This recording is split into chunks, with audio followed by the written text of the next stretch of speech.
Olá! Começa agora o TVC+. No programa de hoje, vamos conversar com os músicos Carlos Simas e Bia Cervellini sobre a trajetória da banda Clan McNorth. E também vamos ver as novidades do quadro F5.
Hoje temos a presença dos músicos Carlos Simas e Bia Cervellini, da banda Clan McNorth. Bia, Carlos, vamos conversar um pouco sobre o projeto que vocês realizam. Vocês fizeram uma pesquisa intensa a respeito do folclore em diversas partes do mundo. Como surgiu o seu interesse por culturas tão diferentes? Eu sempre gostei de músicas diferenciadas, né? E mesmo quando eu tocava música erudita, eu já queria tocar compositores, né? No caso, tocava violão na época somente. Já queria tocar coisas que não era muito repertório batido, né? Então eu sempre estava buscando essa coisa de sons diferentes, afinações diferentes no violão. E então eu já estava há muito tempo tocando músicas irlandesas, escocesas, e comecei a estudar a história sobre os escandinavos, os vikings, e gostei muito, e as sagas, as lendas, e fiquei curioso como é que é esse tipo de música, né, na atualidade, e como é que era no passado. E comecei a pesquisar partituras e gravações, fui gostando bastante, e me envolvendo cada vez mais, e fui conseguindo assim, alguns instrumentos também, e já fui começando a praticar isso, chamar alguns músicos para tocar comigo, e a coisa foi crescendo, o trabalho foi consolidando, né, com o passar do tempo. E você, Bia? É interessante, o Simas que realmente chamou as pessoas para conhecer esse novo mundo dos países nórdicos, né? E por conta dessa diferença de cultura, surgiu o interesse de pesquisar, de se aprofundar mais. E hoje o trabalho acaba concentrando na banda inteira. Então, nós até já fizemos alguns contatos na Suécia, temos buscado muitas informações em site. Então, a pesquisa ela ainda continua. Eu acredito até que a pesquisa folclórica ela é uma pesquisa muito extensa, né? E tanto que nós acabamos focando muito mais nos países nórdicos para ter uma qualidade maior. Então, é bem interessante, é um universo fascinante mesmo, é um mundo fascinante que a gente tem encontrado. E de tudo que vocês pesquisaram, o que vocês mais gostaram? O que mais chamou a atenção de vocês? No meu caso, eu gosto, né, muito das melodias, das músicas, dos arranjos, né, violinos trabalhando em intervalos, né, de terças, assim, semelhante aos cantores de música sertaneja, por exemplo, né? Mas os instrumentos também me fascinaram bastante, uma variedade assim, de instrumentos que cada vez a gente descobre mais coisas que a gente nunca imaginou na nossa vida. E hoje em dia, assim, eles tanto têm os instrumentos bem tradicionais, que estão há muito tempo, e instrumentos novos que estão sendo levados, assim, como o banjo, monta dulcimer, o buzuki grego. Então, eles fazem essa mistura dos instrumentos antigos com instrumentos novos na atualidade. E como foi o processo de fundação da banda? Começou comigo mesmo, sozinho, pesquisando né, me interessando pelo assunto e fui chamando alguns amigos músicos, né? Aí alguns não foi dando certo, né? não tinha tanto tempo, não estava assim, tinha outras prioridades, e agora consolidou com o quarteto, né, o quarteto fantástico, né, do Clã McNorth, né, agora assim fechou assim com o pessoal, estão cada vez mais interessados, e agora eles estão me ajudando muito, e agora um aprende com o outro, né, que antes eu passava assim, que eu estava descobrindo as informações que eu conseguia. E agora todos eles estão pesquisando e a gente vai se reunindo e compartilhando, dividindo essas pesquisas. E pessoas que estão ajudando a gente, pessoas de lá, da Finlândia, da Suécia, dos Estados Unidos também. Então, agora assim, fechou-se um grupo assim, bem sólido.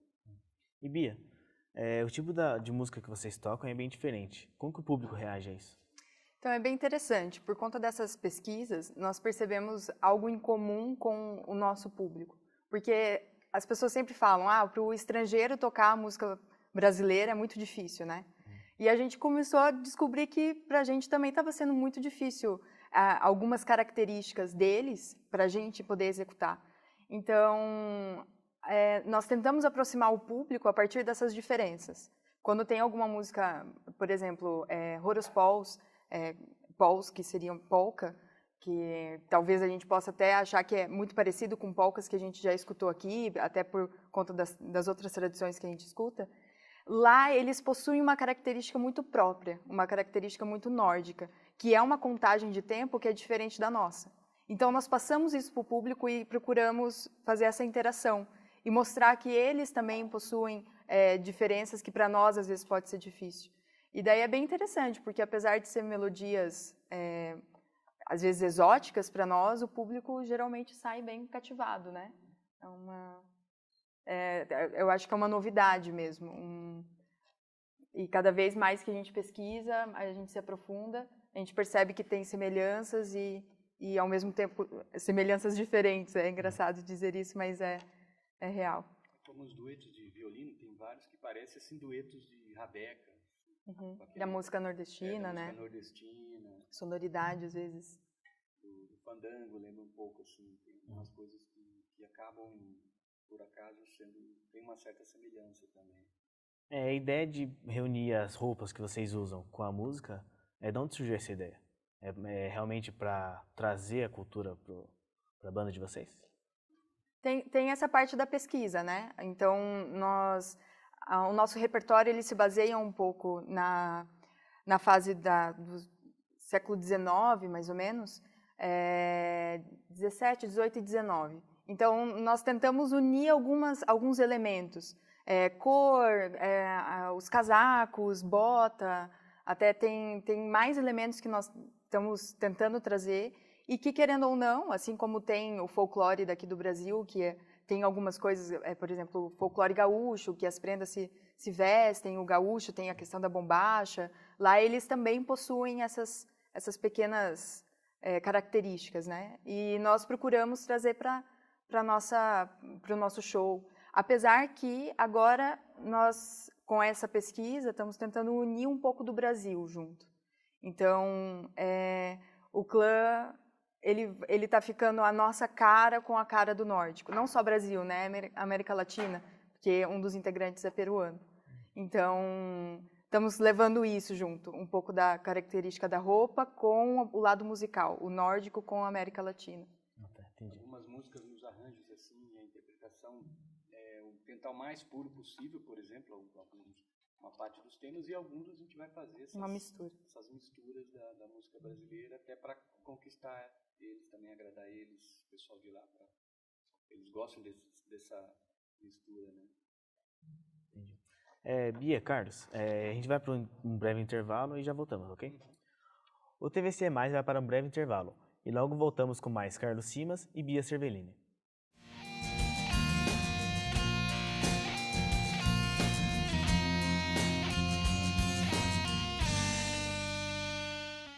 Respeitar os direitos humanos é respeitar 100% a liberdade. Respeitar os direitos humanos é respeitar 100% a cidadania. Respeitar os direitos humanos é respeitar 100% a diversidade e a paz. Respeitar os direitos humanos é respeitar 100% a dignidade e a democracia. Onde tem respeito, tem direitos humanos. Onde não tem, diz que 100. Diz que 100.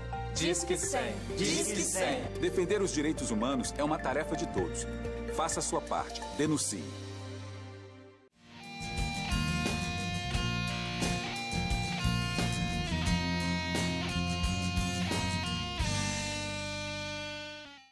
Estamos de volta com o TVC+, e vamos continuar o papo com Carlos Simas e Bia Cervellina, da banda Clan McNorth. Carlos, Bia, vocês já se apresentaram em diversos lugares e festivais. Qual foi o mais marcante para vocês? O mais marcante, eu acho que foi da oficina de música do ano passado. Nós tocamos em janeiro do ano passado, e foi no Teatro Paiol, e eu acho que foi o mais bacana, assim, a interação com o público estava muito legal, a casa estava cheia, e nós também já estávamos passando por esse processo de pesquisa, já estávamos com essa formação, com esse quarteto, com esses músicos, e a energia foi muito legal. Até porque o Paiol em si, ele tem toda uma energia muito bacana, né? E o público, né? Os músicos, estudantes e professores do Brasil inteiro, gente fora do Brasil também. Estava bem bacana, eu acho que essa foi a mais marcante mesmo. Esse foi o mais marcante, mas qual que foi o lugar mais inusitado que vocês tocaram? Esse foi no bairro Ferraria, ali em Campo Largo. Nós tocamos num casamento que foi tradicional celta, no caso. Nossa, e foi fantástico, até porque o caminho até lá é bem longo, né? Então, estrada de terra. E quando nós chegamos, a vista estava uma loucura, e nós tocamos embaixo de uma árvore gigante com umas... foi assim, encantador. E o mais surpreendente foi que na hora da cerimônia começou a formar uma tempestade e todo mundo olhando para o céu, e aquele céu começou a ficar cinza, cinza, cinza, e acabou a cerimônia, daí desabou tudo. Parece que a natureza estava fazendo parte assim da cerimônia junto. Eu acho que esse foi o mais... Bate o medo dos instrumentos, equipamentos eletrônicos na chuva, né? Aí terminou, estava tudo tiramos montado. tudo e depois que choveu. Mas ali é na beira do lago ali, né? Do Passaúna, do lago, da represa ali do Passaúna. E a noiva recitou, dançou junto. Foi bem mágico, assim. Parecia que a gente tinha voltado no tempo, assim. Foi bem bacana. Em relação aos instrumentos que você comentou, a fabricação dele é nacional, é importado? Alguns são importados e alguns nacionais que inclusive, tem um luthier que eu passei algumas plantas plantas ou planos, né, dos instrumentos, como construir saltérios e liras e instrumentos que ele nunca tinha feito. Então fui passando fotos também, conversando, e ele foi construindo. Então tem alguns aí industrializados, importados, como acordeon, banjo, né? O banjo, por exemplo, é um instrumento afro-americano, né? E é um instrumento que estão usando no pagode, o cavaco banjo, e eu achava que é uma coisa que passou a usar de alguns anos para cá, mas na verdade já tinha banjo também no Brasil, esse banjo menorzinho. Daí estava em desuso, e agora, nos últimos anos para cá, estão utilizando de novo. Mas é um instrumento que começou a se usar muito na Irlanda, na Escócia, e depois começaram a usar, tem também na Escandinávia, não tanto, mas tem também. Um outro exemplo é o Mountain Dulcimer, esse instrumento aqui, que o ancestral dele tem em muitos países da Europa, e tem um modelo também na Noruega e um na Islândia, em Iceland. Mas tem na Holanda, tem na França, são os ancestrais desses instrumentos, que para cada país muda um pouco. A Alemanha também, com mais cordas, geralmente são retangulares. E é um instrumento que foi levado por imigrantes alemães para os Estados Unidos, isso em século XIX, e aí eles começaram a modificar, fazer esse formato assim de número 8, assim, magrinho, e aí os ingleses e irlandeses, também os colonos, gostaram e começaram a usar no folclore americano, e depois começaram a levar para País de Gales, para Irlanda, Escócia, e hoje em dia também tem gente lá da Escandinávia que usam tanto esse tradicional, bem mais antigo, quanto esse modelo um pouco mais moderno, né? E tem, por exemplo, aqui o Jules Harp, né? O jaw harp, né? Que é um laminofone, né? Que é uma lâmina única que vai vibrando, né? Encosta nos dentes e ressoa na própria boca, né? Mexendo a língua. É um instrumento que diz que desde a idade do ferro, da idade do bronze, E é um instrumento que vai desde o Chile, e tem, por exemplo, até no Vietnã, por exemplo, tem, né? Nos Cárpatos. Então tem na Rússia, tem toda a região ali do Mar Báltico também. E é muito usado na Finlândia e na Noruega, instrumento tradicional. E é usado em sonoplastia em televisão. Todo mundo conhece esse som aqui, ó. Que usa em desenho, né? Então é um instrumento feito assim para, inclusive utilizando o ar, né? Para ficar mais forte.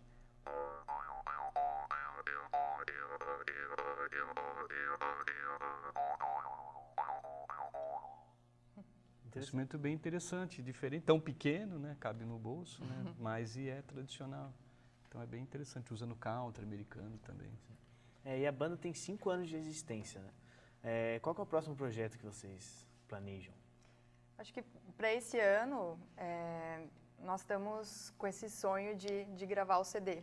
Então, a nossa ideia é juntar essa pesquisa, produzir arranjos próprios, dar uma pitadinha dessa América Latina, um pouco do Brasil e mostrar também como é essa pegada fiel também dos países nórdicos. Então, esse CD aí é o nosso projeto, principalmente para esse ano. Então, conforme a gente for fazendo os arranjos, nós vamos começar a gravar e, quem sabe, aí ter maiores contatos lá com os países nórdicos e poder divulgar um pouquinho mais o nosso trabalho. E aí, quem sabe ano que vem, em 2017 ou 2018 no máximo, fazer uma viagem para lá, provavelmente para a Suécia e primeiramente fazer assim participar de um curso, uma oficina e a gente ir tocar. Geralmente nas oficinas você toca, faz aula, tudo, mas tem um momento que as bandas se apresentam. Então é a nossa ideia de ir, né, poder conhecer pessoalmente os músicos, trocar muita informação, e porque é bem raro assim um músico brasileiro ir lá querer aprender esse tipo de música, né? E além da banda, em quais outros projetos vocês estão envolvidos? Daí tem bastante coisa. Você diz mais... de música, né? Cada um individualmente? Pode ser. Eu e o Simas fazemos parte de uma banda celta mesmo, que chama Thundercelt. Eu como violinista, o Simas toca vários instrumentos. E o Simas toca mais... Eu tenho 2 bandas célticas, que é o Thundercelt e o Gaiteiros de Lume. Tem um grupo de música medieval também, que é um grupo novo, chama Iluminata. E tem um grupo de folclore português, que eu já estou há mais de 10, acho que cerca de 12 anos que eu estou tocando lá com folclore, assim, acompanhando danças, tal, tocando cavaquinho e com instrumentos de Portugal mesmo, que o pessoal importa. E também tem trabalho solo, com violão, com outras afinações, harpa, vários. Então músico é assim, você tem que dar tiro para tudo quanto é lado, né? Trabalhar o máximo possível. E o clã também, além de fazer essa participação mais restrita para, às vezes, né, para oficina, que são teatros, nós também tocamos em casamentos, a gente toca em eventos corporativos.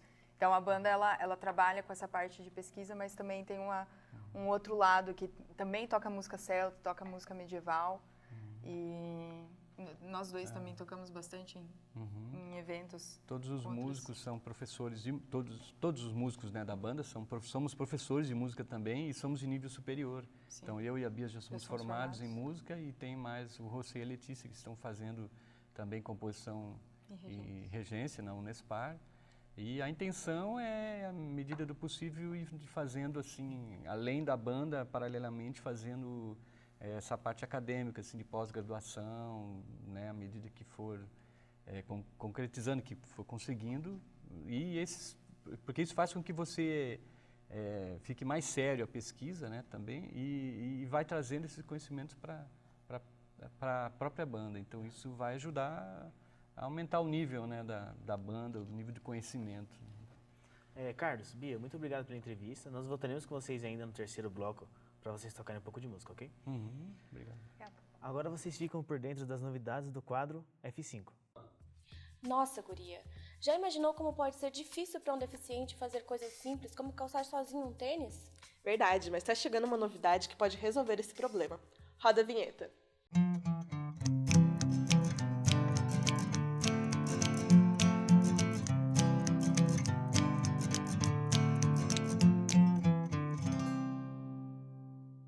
A Nike anunciou recentemente um tênis chamado Zoom Soldier 8, que promete facilitar a vida de quem tem dificuldades para colocar o tênis.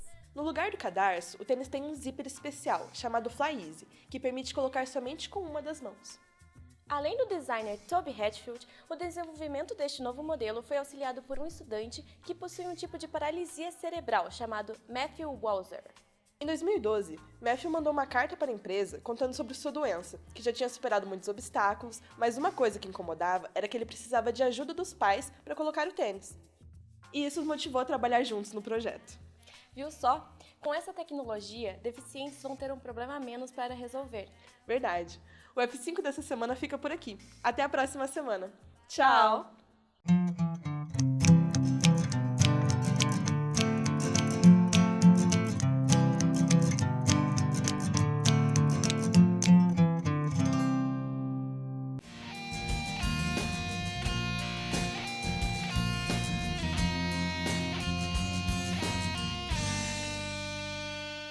Todo dia é dia de proteger os direitos humanos de crianças e adolescentes. Mas no Brasil, temos um dia especial para nos lembrar que precisamos garantir o desenvolvimento saudável e protegido de meninas e meninos. É no dia 18 de maio que milhões de pessoas vão às ruas para prevenir e combater o abuso e a exploração sexual de crianças e adolescentes. É hora de mostrar a todo mundo que também queremos ser campeões em cidadania. E você faz parte desse time. Vamos juntos! 18 de maio, Dia Nacional de Combate ao Abuso e Exploração Sexual de Crianças e Adolescentes.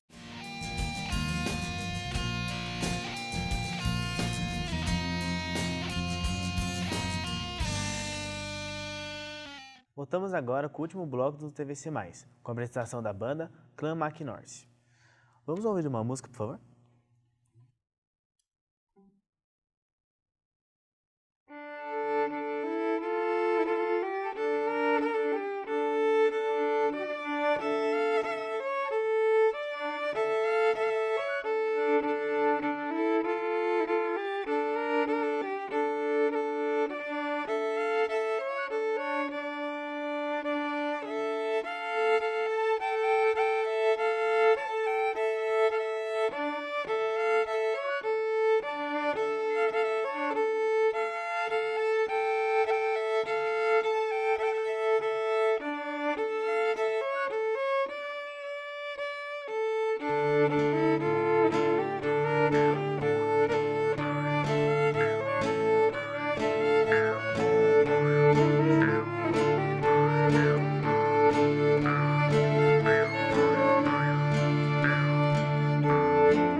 Muito obrigado, banda.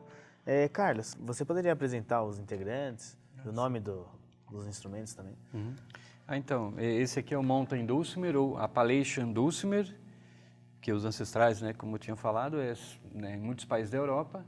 No violão, José Luiz Manrique, peruano, mora em Curitiba. No acordeão, Letícia Goulart. E no violino, Bia Cervellini. Muito obrigado. Vocês poderiam tocar outra música? Então, essas primeiras músicas que nós tocamos é uma dança norueguesa chamada Halling. E agora as próximas são 3 valsas da Finlândia.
Muito obrigado pela presença de vocês. Vamos ouvir mais uma daqui a pouco, ok? O TVC Mais fica por aqui. Até semana que vem. Vamos ouvir mais uma música? Vamos fazer então, são 3 Scots da Suécia.